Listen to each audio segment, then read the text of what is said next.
Hello guys, কিরম আছো? আজকে যাবো আমরা রুদ্রপুর আমার শালির বাড়ি। সেই জন্য আমরা গোছাই গোছাই গাড়িতে ছুটে গেলাম। আজকে আমার শালির বাড়ি যাওয়ার খুশিতে আমার বউ এরম সাজারে আজকে ভালো দেয় আসছিল। সবচেয়ে পয়লা চলে গেলাম আমরা বাজারে পুরটার দোকানে। একটা সামান কেনার কথা কয়ে বউ আমার সাইডে সামান দিয়ে নিল গেতা। আমাকে এই সোনার দোকান থেকে এই ভাই আমাকে কয় কি, হ্যালো গাইস, আজকে আমরা সোনা কিনতে আইছি, আমার কপি করে।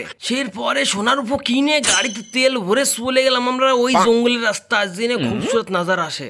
পরে আমরা চলে গেলাম রুদ্রপুর আদার্স কলোনি। ওনে যাই আমার বউ সবচেয়ে পয়লা কোলে নিল প্রাঞ্চি রে। গাইস, এই যে আমার শালের কোনটি একটা মাইয়ের নাম প্রাঞ্চি তুইছে। ওনে যাইয়ে বসার পরে খাতিরদারি চালু হয়ে গেলো। পেপসি নিছিল, তা আমিও পেপসি নিয়ে নিলাম, খাওয়া চালু করে দিলাম। গাইস, পেপসি খাইয়ে দিদি মার তো মজা শিখলো, মজার সাথে টুং টুং টুং টুং করে একদম লাফালাফি করে নাচিয়ে দিল। পেপসি খাওয়ার পরে দিদি তুরান আমাকে জন্য চা নিছিল, চা নিসার পরে আবার নমকিন বিস্কুট সবকিছু নিছিল আমাকে জন্য।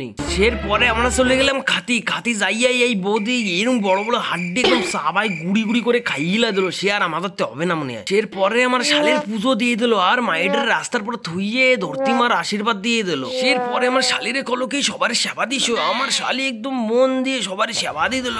পরে এই দিদিরা ঘিরান তেল ঘষে দিল সবার মাথায়। পরে সবার মিষ্টি দিয়ে দিল, আর আমার বউ তো দিকে ঘপা ঘপে একা খাওয়া চালু করে দিল। পরের দিন আমার বউ গালের ভিতরে একটা হাড্ডি ভরে একদম গরুর মতো চাওয়ানি স্টার্ট করে দিল চোখ বন্ধ করে। গাইজ, আরো ভিডিও দেখার জন্য ফলো করো।